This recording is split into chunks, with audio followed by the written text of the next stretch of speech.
Hello and welcome to another episode of Boundless Body Radio. I'm your host, Casey Ruff, and today we have another amazing guest to introduce to you now. Michelle Hurn is a licensed and registered dietitian with over 11 years of clinical practice. In her career, she has had experience with acute, psychiatric, and outpatient care. After reviewing the extensive clinical trials about low-carbohydrate diets, she knew she had to spread the word. She has written the book, The Dietician's Dilemma, detailing how the current nutritional guidelines are flawed and how an animal-based low-carbohydrate diet can help restore proper human health. She is an avid runner, qualifying 12 times for a little race known as the Boston Marathon. Apparently, the marathon wasn't long enough, so she decided to win her first ultramarathon in 2020, running 44.63 miles in a 6-hour timed race. Wow. If you can catch her, you can follow her at Run, Eat, Meet, Repeat on Instagram. But good luck keeping up with her. Michelle Hurn, it's an honor to welcome you to the show. Hey, thank you so much. And thank you for that introduction. I'm still not fully convinced that I can drive 44.63 miles in 6 hours. That's unverified at this point. That's incredible. Yeah, thank you. Thank you. That's really amazing. So in our exchanges back and forth, you said that you knew South Jordan, Utah, which is kind of bizarre. It's I don't think a very well-known kind of suburb of Salt Lake City. How did you end up knowing South Jordan? Yeah, so in 2014, I was actually working with a company where I was traveling quite a bit. And so we would go to different Lifetime Fitnesses, actually, and us presenting on products. And, I would do public speaking. And so that was one of the places I flew into. I flew into Salt Lake. And then, we kind of went around to different places in Utah. And I was struck. I mean, it's a very beautiful place that you live. It's really, but yeah, it is definitely probably not something that everybody knows about. Were you with Generation UCAN? I was. That was one of the nutrition companies I was with. Wow. I was with Lifetime Fitness. I've met you in person. Oh, no way. It is a small world. This is a small world. That is hilarious. Yeah, I ran the metabolic program for Lifetime Fitness in the Western United States for a few years. I was with Lifetime Fitness from 2007 until last year when the shutdown happened. That is hilarious. Okay. Yeah, then you've met me before. I've met you. That's so funny. Oh, that's great. I love podcasting. This is so fun. And you're up in Portland now. Is that correct?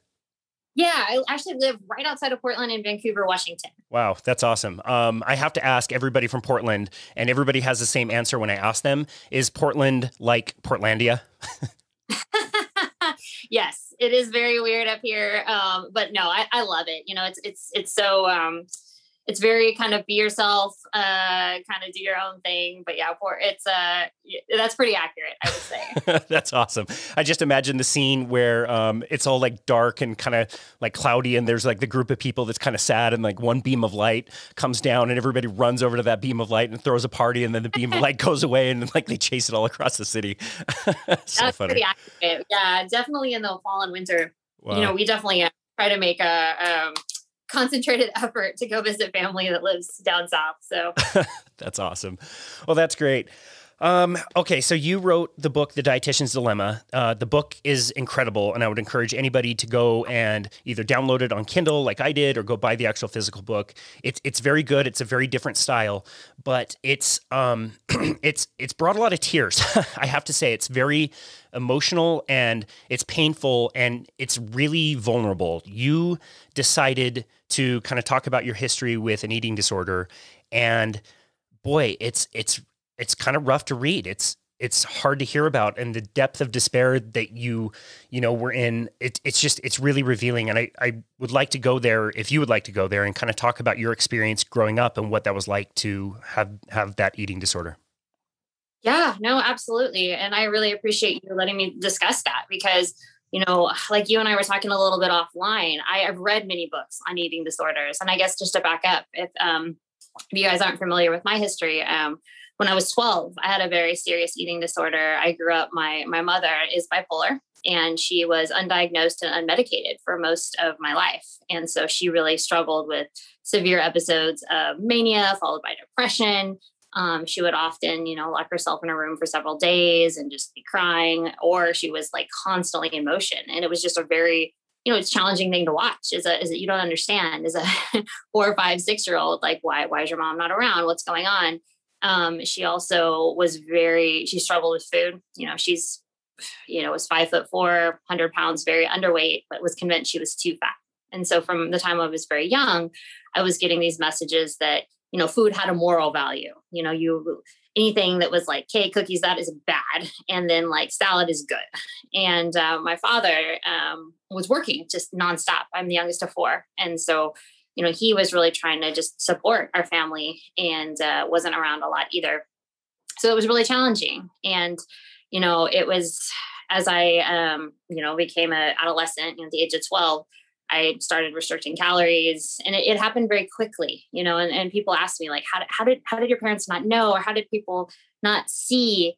And just like many people with eating disorders, even at that very young age, I was hiding, I wore really baggy clothes. We certainly didn't have social media or cameras or, all this thing. So it's not like we were trading selfies or anything like that. Our family wasn't eating together. So nobody ever noticed that I wasn't eating.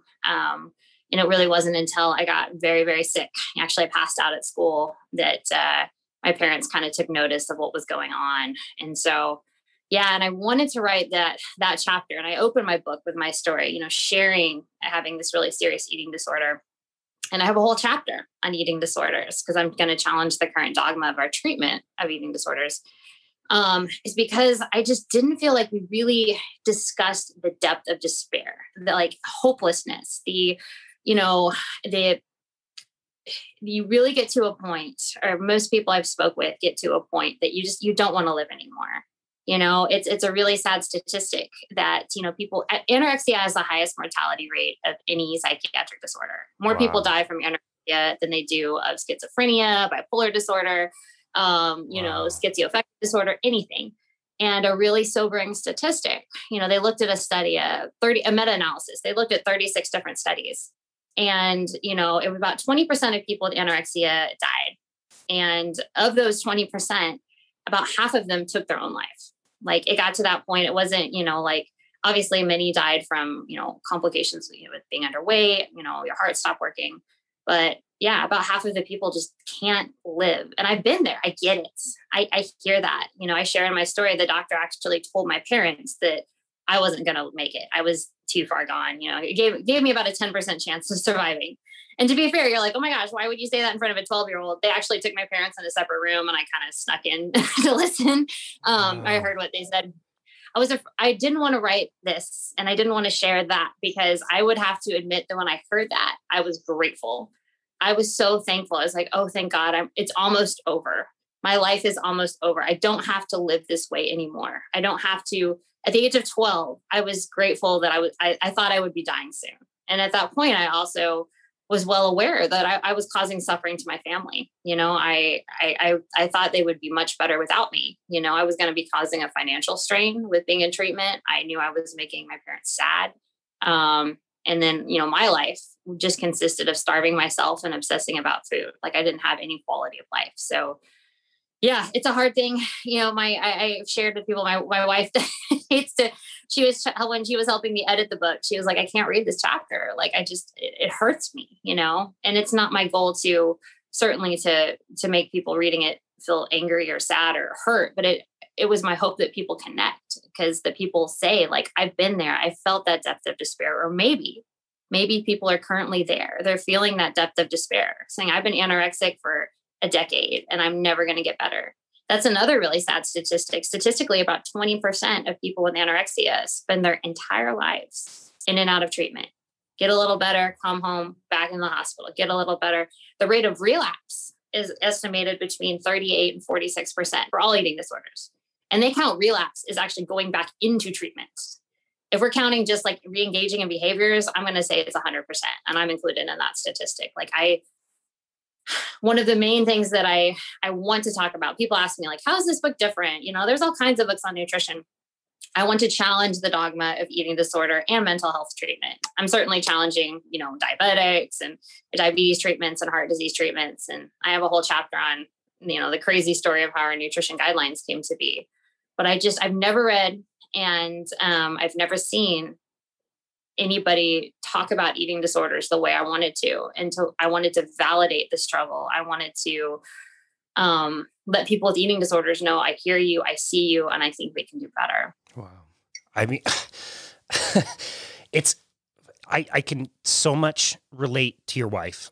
Like, it's so hard to hear when it's a loved one that's telling you their past experience and saying, like, I know what it feels like to feel like I don't matter, or like the loneliness of like, if it'll be better if I just go away. It's so hard. It's hard to hear. I have cried a lot in the last few days before this, and talking to my wife, Bethany, who suffered through this, and she was inpatient at the Melrose for a little while. And it's very, very painful to hear about. So I completely relate to your wife not wanting to hear it. And I agree with you, like hearing, what you wanted to do with your book, that I haven't found that either. And I think it's so important that you decided to be vulnerable and tell that story. So I so much appreciate that. And I'm so grateful that you decided to do that. How difficult was that for you?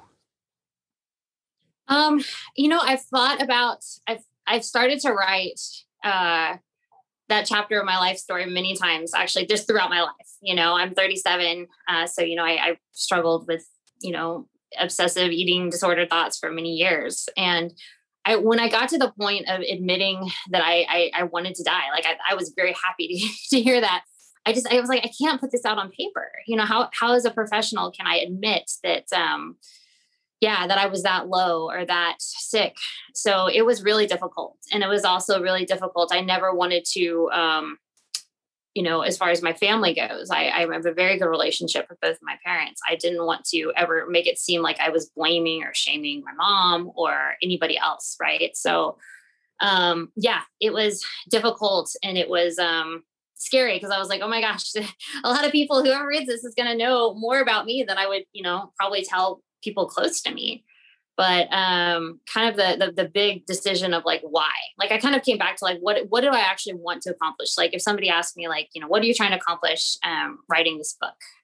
That was one of the big reasons, was I wanted to offer people that had went through what I went through with eating disorder specifically hope. Because like you stated earlier, it is one of the most hopeless places I've ever been in. And I've certainly struggled with anxiety and depression. But, the thing that I believe I can speak most to is, having severe anorexia to the point where, the doctors didn't think I was going to survive. So I was like, if my story gives people hope, if somebody reads this, or a parent reads this, or a spouse reads this, and they've been in and out of treatment and they've tried all kinds of things, and they're just hopeless, and I'm getting messages from people asking me questions, because this isn't, there's a lot of people suffering and struggling with eating disorders. And if there's something in my story that gives somebody hope and also gives you a different direction, like, it's one thing maybe potentially to read an inspiring story and be like, oh, that's really interesting. But to say, okay, this is what I did. This is what could, and, I'm certainly throughout the book, we're going to advocate a low carb, high fat, animal-based diet. And, am I saying that that's going to cure eating disorders? Absolutely not. But I'll make a case in the book that can actually help, pave the way for your body and your brain to heal.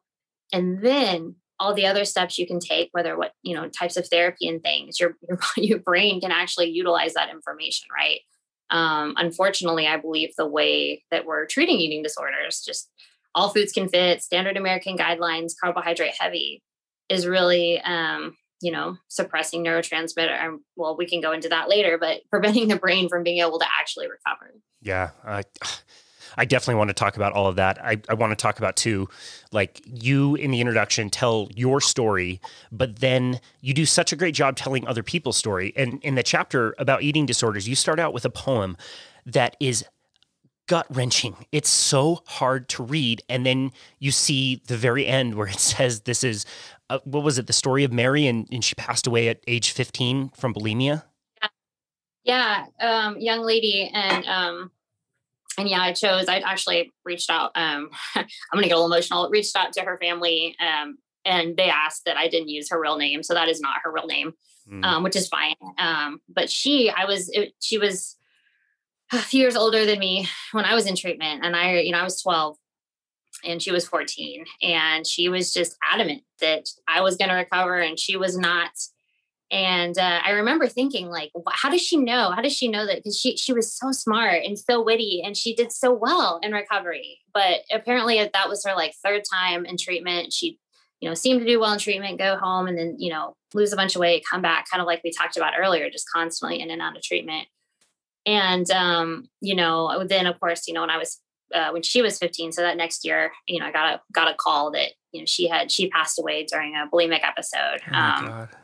Had a heart attack. And so, I wrote, I've always liked to write. And when I was in college, I wrote a poem, and I wrote about my struggles. A lot of that stuff is in the poem is kind of how I lived, because even though I became weight restored, I was taught you were always going to have obsessive thoughts around food, around, obsessing about food.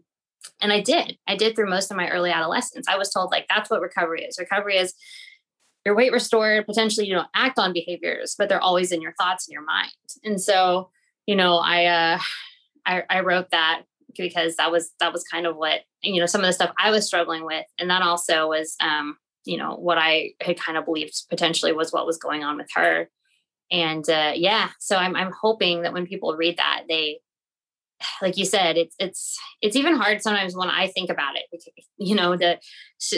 basically you're analyzing everything you do, and you feel like a fraud. You're really trying to recover, but you don't even like yourself. And sometimes you want to get better. Sometimes you don't want to get better. And, people are telling you that you're sick and you need to change. And it's hard. It's really hard. So, it was, once again, is just putting those things out there. It was my goal to connect. It was my goal for people to hear that, and just to feel heard, for someone to say, oh my God, somebody gets this.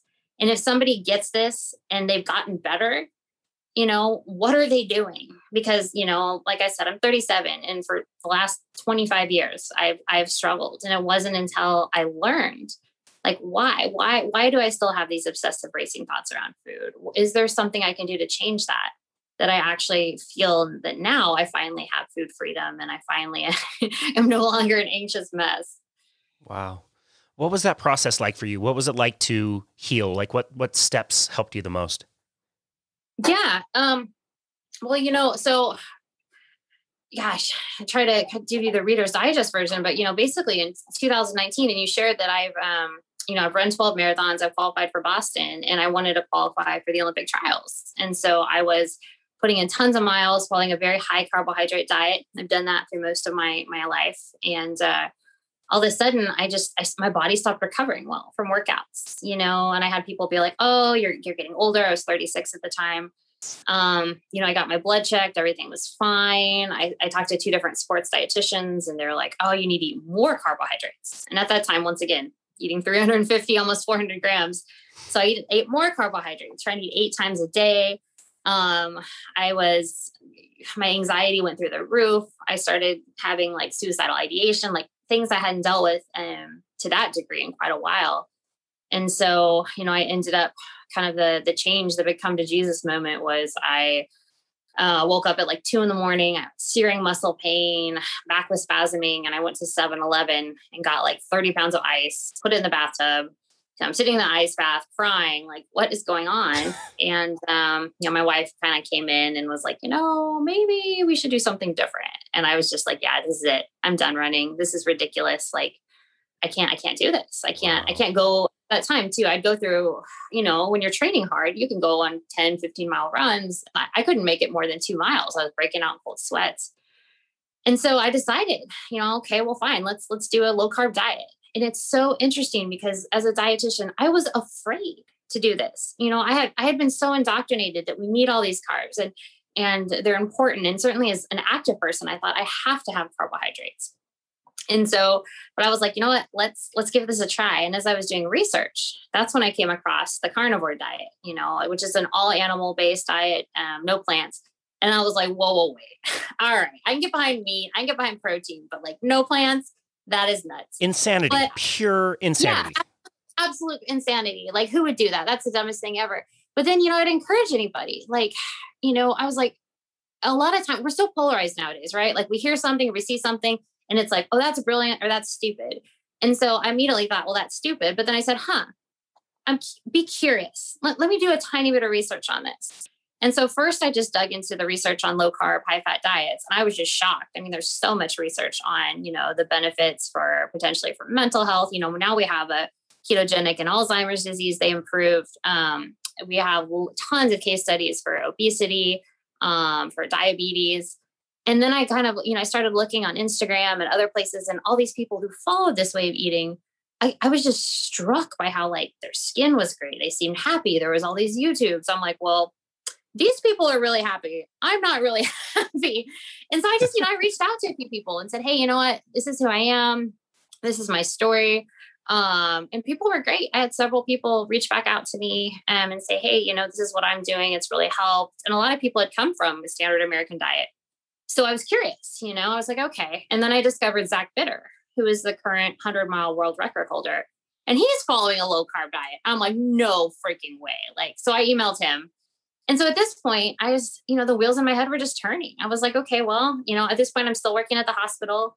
But I'm like, what's the worst thing that could happen if I follow a very, an all carnivore diet? Because my health was a mess. I couldn't, I was cold sweats, pain.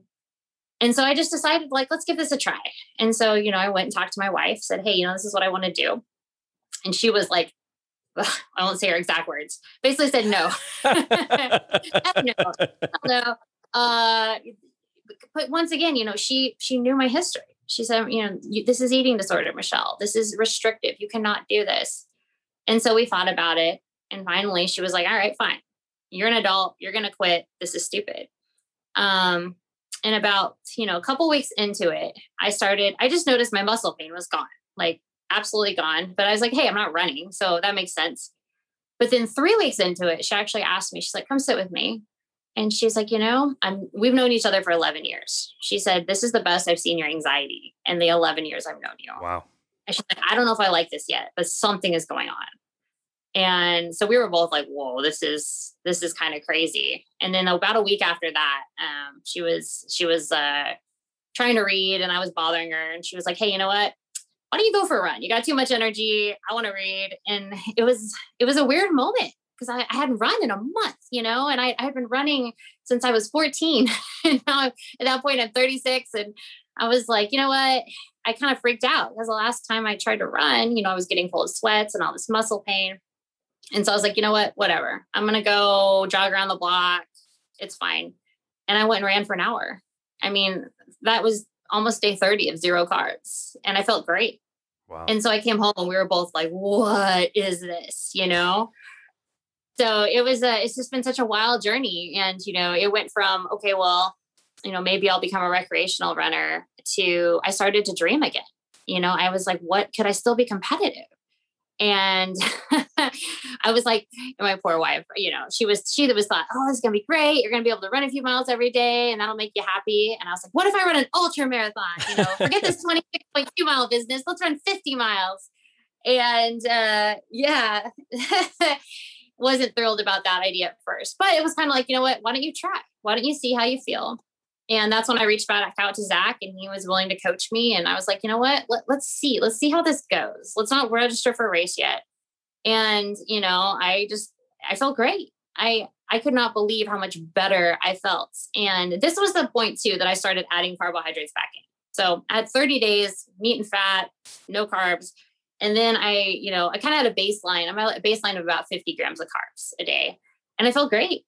And, we registered for our first race. It was supposed to be May of 2020. And I know how that went. Yeah. Yeah. This was such a crazy time because, I got my health back. And of course I got so excited in the hospital setting. And I was like, let's teach our diabetics this. Why are we telling our diabetics to eat all these carbs and insulin? Here's all the clinical trials. And I was immediately told, Michelle, no, you can only teach consistent carbohydrate education. These are our standards of practice.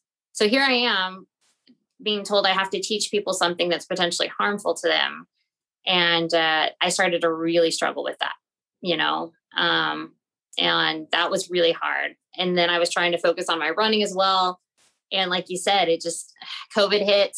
All of a sudden I lost most of my dietitian hours and I was put in our call center. And my only job, I was told, all right, you're no longer a dietitian. You're just taking calls and patients are going to order food. You just put it in the computer. And so all day long, I have diabetics calling in, okay, I'll have the chocolate cake and chips. And, I was like, I can't do this. This is awful.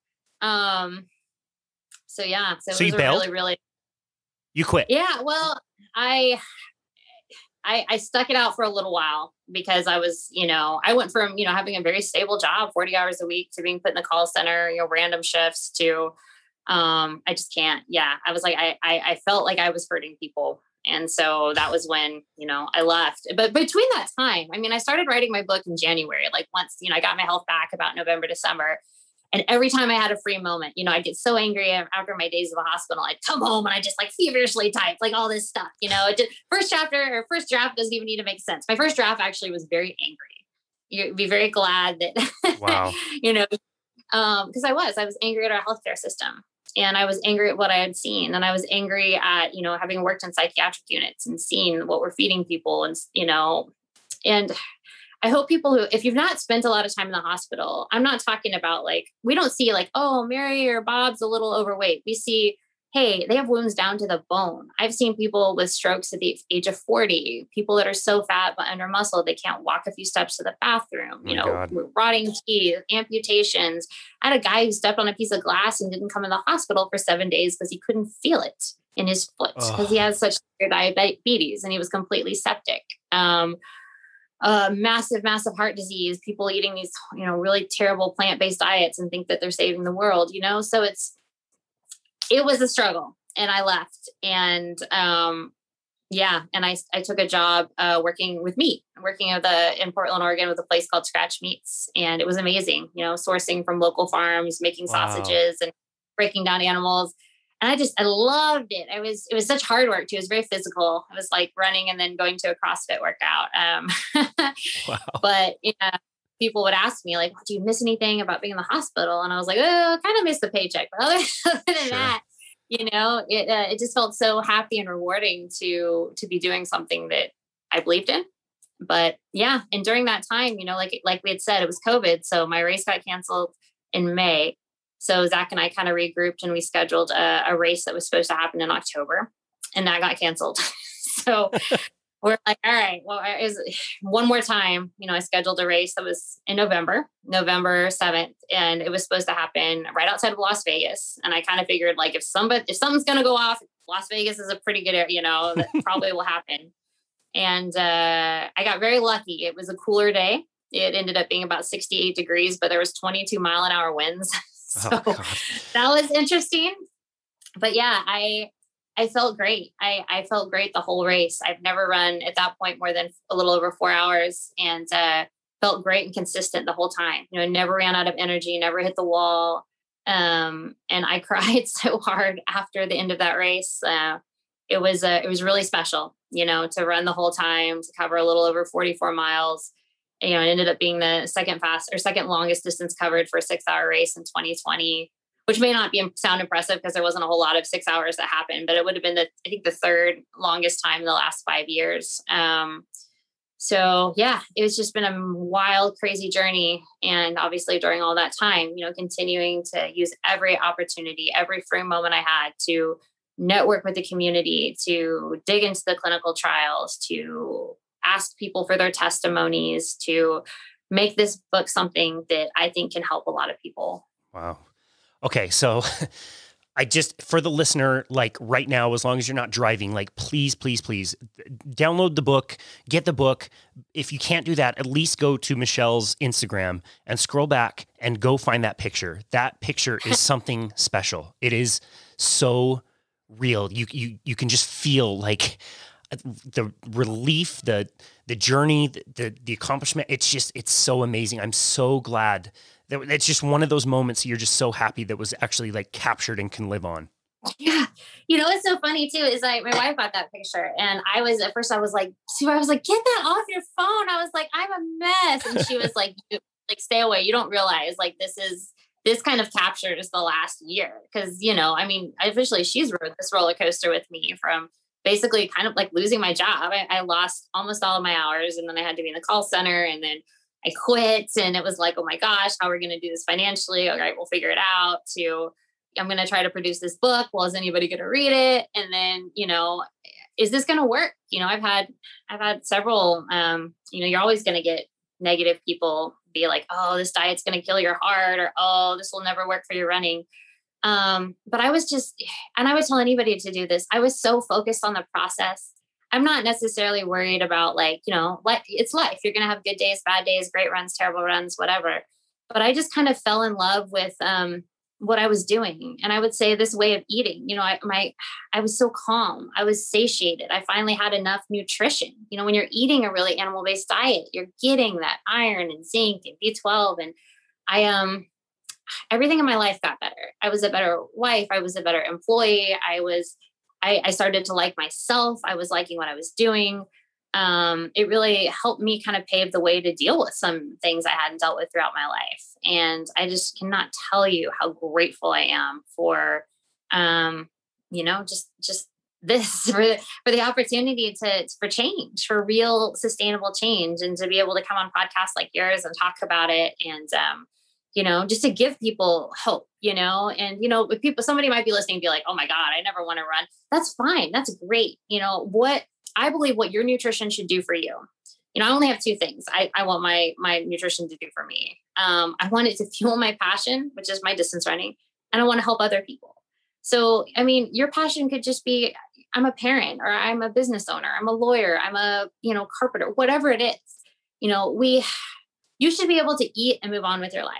But so much of America and the world eats in a way that just keeps us in prison. It's like you eat and then, oh my God, if I don't eat 2 hours later, I'm hangry, dizzy, hungry. I'm constantly thinking about food. Humans were not designed to be that way. We were designed to eat and move on. But yeah, I basically felt kind of like most of my life, I was just in a prison, constantly thinking about it, obsessing about it, worrying about it. And I cannot tell you how freeing it is. And that's another thing. I briefly talked about it.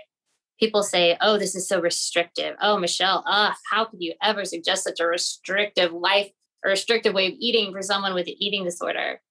And to that, I would say, you could make anything restrictive. And I never want someone to take what I'm saying and, start measuring out, animal products or whatever. But to me, having my life back is the least restrictive thing possible, right? How I lived was restrictive. There's nothing restrictive about being free from anxiety, running without pain, being able to go hang out with friends and not obsess about food or what I'm eating. I no longer have, bloating, diarrhea, constipation, all those things that you just deal with, anxiety. I can handle stress. That's another thing we could talk about, the current standard American diet. When you eat a lot of processed carbohydrates and seed oils, it actually shifts the neurotransmitters in your brain. This is not something we teach a lot of people. Specifically glutamate. That's a very powerful neurotransmitter. They found really high levels of glutamate in suicide victims, people with depression, people with major mental disorders have really high levels of glutamate. And there's many things that can cause that. Stress, certain drugs like cocaine or crystal meth. But interestingly, processed foods do the exact same thing. And when glutamate is high, it actually prevents brain-derived neurotrophic factor from working correctly.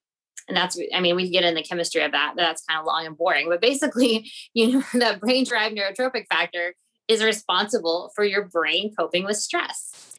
So you really need that working effectively. I feel like nowadays, I even worry about our young people. It's like, my goodness, a breakup or something can send people over the edge. We, as humans, we have to be able to cope with stress. We have to be able to take in new information and let our brains rewire. And if you're constantly eating a lot of processed foods and a lot of sugar, it's going to be very difficult, if not impossible, to do that. So hence why I'm suggesting people that are dealing with bulimia, binge eating disorder, major mental disorders, giving a low carb or ketogenic way of eating a try can be a really powerful tool. This is so consistent with so many people that we talk to. We just had João Franco on our show. He's in Portugal. He has the Instagram page, Carnivore I Am.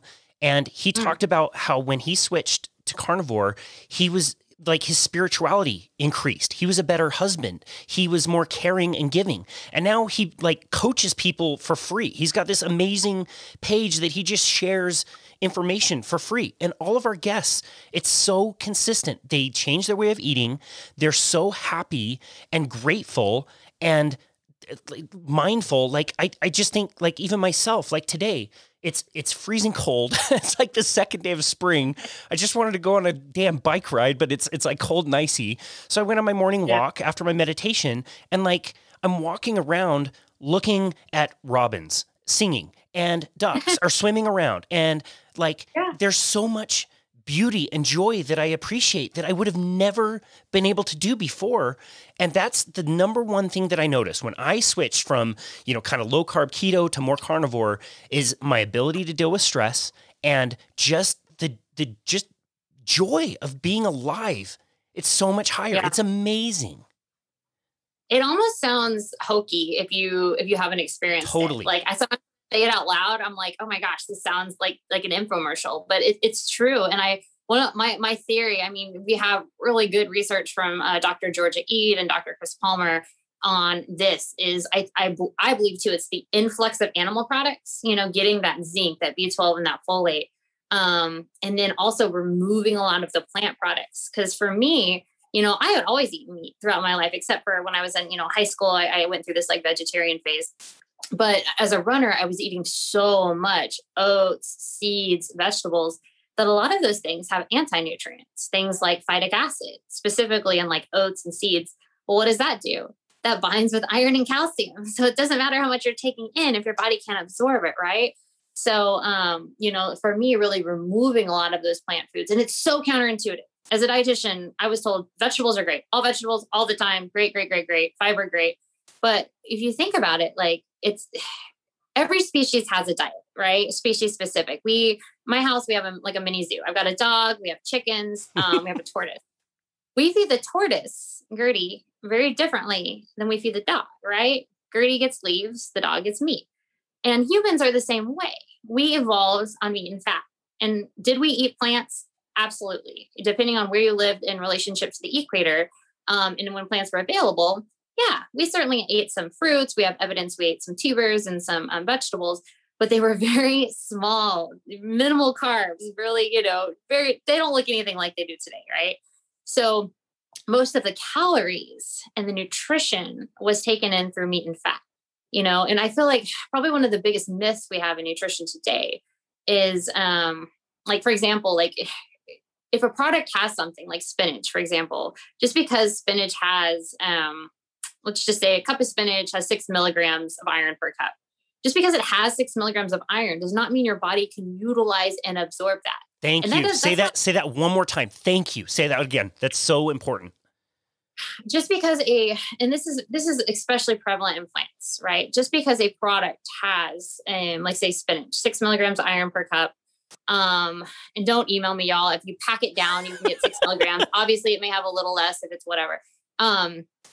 Just because it has 6 milligrams per cup, that doesn't mean your body utilizes and absorbs 6 milligrams of iron per cup. Beautiful. And why is that? Because it's called bioavailability. That is, can my body utilize and absorb this? And that is one of the huge problems with a lot of plant foods, is your body cannot utilize and absorb it. For example, spinach, your body can only absorb 1.7% of the iron that's available in spinach. So for example, that'd be like, you know, if I write you a check for $1,000 and you're like, oh, awesome, Michelle wrote me a check for $1,000, and you go to cash it and it bounces, they're like, she only has $17 in her bank account. It doesn't matter how much this check says. It matters, can you access the funds? Can I use it? And so then people might say like, okay, well, I'll just eat a ton more spinach. Well, here's the problem. Plants have things called anti-nutrients, things that can potentially injure your body. Spinach is very high in oxalates. You know, when we know oxalic acid or oxalates is you eat too much of that is a major cause of kidney stones, can also be a cause of a lot of overall muscle pain. So, you know, I think we've done a very poor job of encouraging people to eat as many plants as possible. But in reality, I think plants should be a small supplement to an overall animal-based diet. Most people can tolerate some plants, not everybody. Some people do just fine, no plants in their diet. But I think plants should be a small amount. What can I tolerate? Not as much as possible. Agreed. Wow. That's so well explained. Thank you so much for going there. You also mentioned earlier the nutritional guidelines, and you do have a whole chapter on it. And I find this endlessly fascinating. And you went to a place where Vinnie Tortorich also went in his fantastic documentary, Fat. Can you tell the story of like where some of our nutritional guidelines came from? Because I think a lot of people would be floored if they actually knew where some of this stuff came from. Yeah, it's a really crazy story. Like it kind of sounds like this like science fiction, but a little bit of fact to make it sound true. It's wild. It's hard to summarize quickly, but basically it started, it started with this woman named Ellen White, and she believed that she had a vision from God. She actually, in her life, believes she received, I think, like 2,000 visions. And she believed that God told her that humans shouldn't eat meat, that only eat plants. And she went on to start basically an institution, a teaching institution where they did medical evangelism. They taught people like, okay, this is what you're going to have to do. It's only plants. And she actually had a young apprentice. His name was John Kellogg's that ended up with her. And they believed that meat gave you lustful thoughts. It made you horny and want to masturbate. Perish the thought, right? So they created a bunch of, it's called anti-aphrodisiacs. And so they took things like, plant-based wheat proteins and made them into like meat substitutes, kind of the original, meat substitute stuff. And they made breakfast cereals. Like, so instead of eating like eggs and stuff, you're going to eat our corn, with stuff, and you're going to eat our, wheat textured stuff. And Ellen wrote a whole book about all these really wild ideas, like humans weren't meant to digest this. And it's like, there's no fact to it. And actually hired a guy to prove that plant-based products had B12, because that was originally, nutrition, people were kind of concerned, like, hey, we're concerned about B12.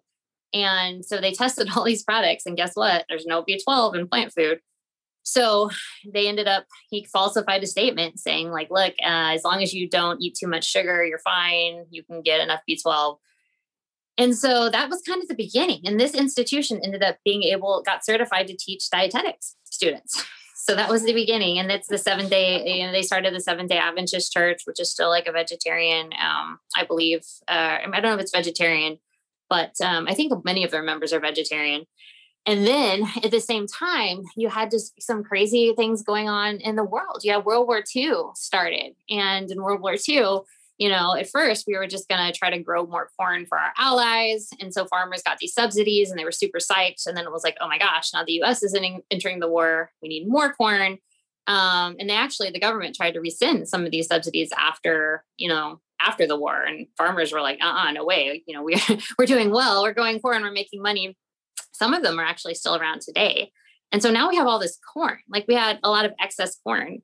So it was like, well, crap, what do we do with all this corn? And so then we just started feeding our cattle more corn. We started putting corn into everything. It started to go into biscuits and some of these, cereals. And we replaced our cooking oils. It used to just be tallow and animal fats with corn oils. Which of course, is probably one of the worst things you can do for your health. Totally. And then you have Ansel Keys. You have what he's considered the first nutritional scientist that, America started to worry a little bit around the, 50s and 60s about heart disease. And Ansel Keys went and studied 22 countries. And it was kind of his hypothesis that, saturated fat and animal products are bad for your heart. Because if you look just in like a clogged artery, it looks like saturated fat, right? It looks like just this big, so he went out to prove this, and he was super disappointed because it was like, well, crap. He studied 22 countries. 15 of the countries he studied ate a ton of animal products and had really good health. And then he found 7 that had some higher animal products and bad health. So, what should you do? You should leave your hypothesis and be like, well, this doesn't work. But what he ended up doing was he just didn't include those 15 countries. He's like, we'll just do the 7. And so I can prove my hypothesis is right. So he basically kind of forged this huge hypothesis, basically falsified research, or I guess he didn't falsify that research, but he left out 2/3 of the countries. And he published the study saying, yeah, saturated fat, this is what's causing, coronary artery disease. And then we also had, they found out a few years ago that two Harvard nutrition experts were paid the equivalent of $48,000 by the sugar organization to throw saturated fat under the bus and say that sugar was fine. It was all saturated fat's fault, even though there wasn't the studies to do that. And at that time in the 60s, you didn't have to disclose where your funding was coming from. So it wasn't until obviously decades later, we found out like, holy shit, this was funded by the sugar industry, right? So here you go. You have employees coming in, you have all this corn, and then you have, the sugar industry. And then, you fast forward to Vietnam and, President Nixon, things were crazy. He wanted to get reelected. It was a tumultuous time in our country history. So he hires this guy named Earl Butz. I love that last name. And says, hey, dude, help me. Like, how can we get votes? And Earl's like, you've got to drive the price of food down. People will vote for you if you drive the price of food down. And he's like, well, how do we do this? We have all this corn, but we're kind of like tapped out, we're feeding it to every animal and we just still have too much. So Earl flew to Japan to hear about this amazing technology that was going to revolutionize the food industry. And they could turn corn into a product called high fructose corn syrup. And guess what? Now we have high fructose corn syrup in the US. It's 1/3 the cost of sugar. It's super cheap. Tastes like sugar. But guess what? Not only does it taste like sugar, it actually extends the shelf life of food. So now every single food in the store that never had high fructose corn syrup is being injected with high fructose corn syrup to make it last longer. And then everyone's now afraid of fat. And so manufacturers are like, well, what do we do? How do we make things taste good if we're taking out all the fat? Add high fructose corn syrup. And so obviously, then it continues on and, you can read about the McGovern committee and how they got involved. And then I guess probably the most important thing to kind of wrap that up is the Academy of Nutrition, which is the governing board of all dietitians. In 1995, they were sponsored by Coca-Cola, Betty Crocker, Soy Joy. As of today, they're sponsored by General Mills, Splenda, GlaxoSmithKline, which is a pharmaceutical company, Frito-Lay, PepsiCo. So yeah. And those are the people that make our, the nutrition guidelines. Those are the people that are in charge of the dietitian education and continuing education. It's bad. It's really, really bad. And if you look at any chart, since the nutrition guidelines were released, obesity and diabetes, depression, have increased exponentially. So we've shared this quote on the show before from fiction writer Tom Clancy, where he says the only difference between fiction and nonfiction is that fiction has to make sense. Like, it's so unbelievable. It has to be true because you can't make that up. Yeah, it's really, really bad. And then, what's interesting to me is that, we've had major retractions, right? Like in 2016, they revealed, they said, hey, you know what? Saturated fat is not the cause of heart disease. These people were paid not a ton, but they were paid money to throw sugar under the bus. Nutrition guidelines didn't change. We had a major statement from the Heart Association that said we do not have enough evidence to tell people to reduce saturated fat. Nutrition guidelines didn't change. And people ask me like, well, why? Why is this not changing if we know this or if this is the way people are supposed to eat? And, I'm guessing many of your listeners know or can guess, but it has to do with money. You have to be an intelligent human and consumer of information. There is no money in keeping people healthy. That's right. If you are dead, I don't make any money off you. So I can't kill you. But if you're sick, if you're perpetually sick, if you're obese, diabetic, kidney failure, I'm going to make a ton of money off of you because you're going to be in the hospital. And so it's really, really sad and really unfortunate. And these guidelines and this dogma is so powerful that and I guess I should preface this saying too, that like, I do not believe for a second that doctors, dietitians, nurses, that nobody goes, or is talking about nutrition with like malintentions, right? It's not like they're telling their patient, like, eat lots of fruits and vegetables, thinking that they're telling them hurtful information. It's just, we just don't know. You don't know what you don't know. So to me, we have to get back to common sense, to an evolutionary diet, to a primal diet. You can't ask people to follow a low fat, high fruit and vegetable diet. That's not satiating. That doesn't provide enough amino acids, vitamins, or minerals. You have to eat in a way to where you're not hungry, to where your body has the proper nutrition, or you're going to constantly be failing. Right. So that is my hope and my goal, is just to provide an alternative option. Mm. I love that. I have a question for you on something you've spoken out about recently. We had a dietitian that worked at our gym several years ago, and she didn't last very long, and her clients didn't ever get very good results. And the quote was something like, nutrition kind of like it can be variable, and you can have moderation, and sometimes it's about enjoying ice cream with your family, and sometimes you eat too much, and sometimes you don't eat enough, and that's okay. And like I kind of sort of don't have a problem with the words, but I have a big problem with the messaging, the signaling of that. Can you talk about like moderation with nutrition and the post you made and what you've included in the book about that? Yeah, to be really honest with you, when you said that, I kind of wanted to like pick my phone up and throw it across the room. I have a big problem with moderation, and not that, some people will come at me and say, well, I can moderate. Well, that's wonderful. That's fantastic. I'm very glad you can. But here's the problem with the moderation. First of all, nobody knows what the hell it means. It has no definition, right? Like, does it mean I have something once a day, once a month, once a year, twice a day? And a big problem with moderation, and this is another problem I have with the book Intuitive Eating. Like, I understand and I respect what they were going for. Hey, we want you to trust your body, but you cannot intuitively eat most carbohydrates, and certainly not processed carbohydrates. Why can't you intuitively eat those? Okay, we'll take ice cream. Well, ice cream may not be the best one because you could argue it's high in fat. Let's take a bagel. You eat a bagel, blood sugar increases. What happens when blood sugar increases? Insulin comes in. Insulin's a hormone that stops the breakdown of fat, right? So you're super overweight, grab a bagel, blood sugar goes up. Now you can't break down your own body fat. Blood sugar crashes. You've just had a 300 or 400 calorie bagel. You're hungry in 2 hours. Also eating that bagel is going to shift the neurotransmitter glutamate in your brain. You're going to be a little bit anxious and stressed out. So if intuitive eating or moderation would be like, oh, I need to trust my body. I'm hungry again. Are you really? You just didn't give your body 400 calories of eggs or steak. You're going to be fine for 5 or 6 hours, not 20 or 30 minutes. Or, in that case, I said like an hour, 2 hours. So I have a big problem with that. I think when we tell people eat this in moderation, it's not helpful. That's the big problem. Thank you. And a lot of people cannot moderate processed carbohydrates, and I'm not anti-carbohydrate at all. And I realize that there are certain situations carbohydrates are essential. If you are someone who is very underweight, recovering from like a major surgery, burns, whatever, I'm not trying to tell you don't eat carbohydrates. Most of the people we see in the hospital are overweight, diabetic.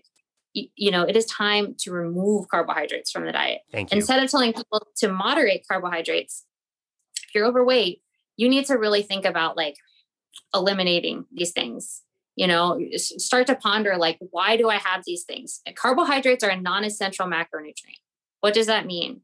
You will die without protein. You will die without fat. You can live your entire life without carbohydrates, And so I feel like we set people up to be in this constant spiral of, okay, I want to eat in moderation. Oh, I have a cookie. Oh, goodness, now I kind of want another one. Oh, and then I feel guilty. Oh, I'm going to restrict tomorrow. Oh, now I'm hungry. Now I'm going to eat this and that. Stop playing games. Stop obsessing back and forth all the time. It's just a way to set yourself up to feel like a failure, to constantly be stopping your body from burning fat. So you're not going to lose weight. And then to just not make any progress. And I worry that a lot of dietitians, I've shared on other podcasts that throughout my career, about 60% of the dietitians I worked with are overweight or obese. And so I kind of think it's like, you almost have to start believing that yourself. It's like, well, I can't moderate carbohydrates, so I can't expect my patients to. So it's always this kind of game, like, oh, no one really knows what we're doing. Just kind of eat ice cream and have fun, la, la, la. It's really sad. It's like we've accepted this kind of like mediocrity when it's like, no, why don't you just eat like humans were supposed to eat? Why don't we start with this foundation of meat and fat?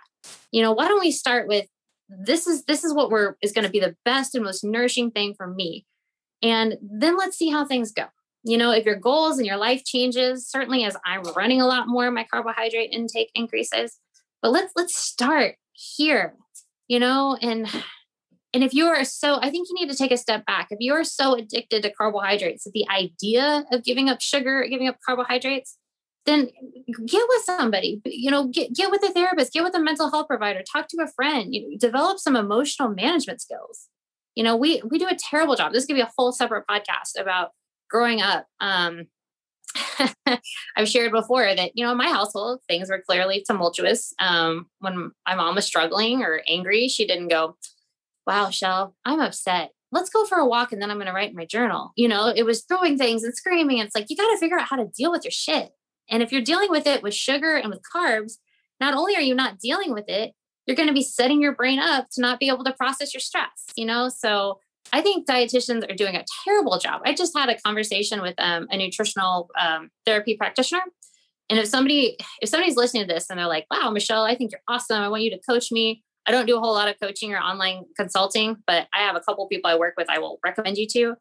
And when these people, these nutrition therapy practitioners and these health coaches, they're doing so much better than a lot of dietitians. They're like really digging into root causes. They're looking at blood sugar stability. So, I get really upset when I hear dietitians and people say that, because I just think like you said, it's not helpful and it's really setting people up to fail. Thank you. That is so well explained. When I think of moderation, I think about the line that literally wraps around the building on the soda store every afternoon, right around 3 p.m., a few hours after people have already eaten a meal, presumably lunch, and they're hungry for more. And now they're buying a bucket of soda with added sugar into it and sugar cookies, for a few bucks. It's insanity to tell those people that they need to be moderate. It's not helpful. It doesn't work. It's crazy.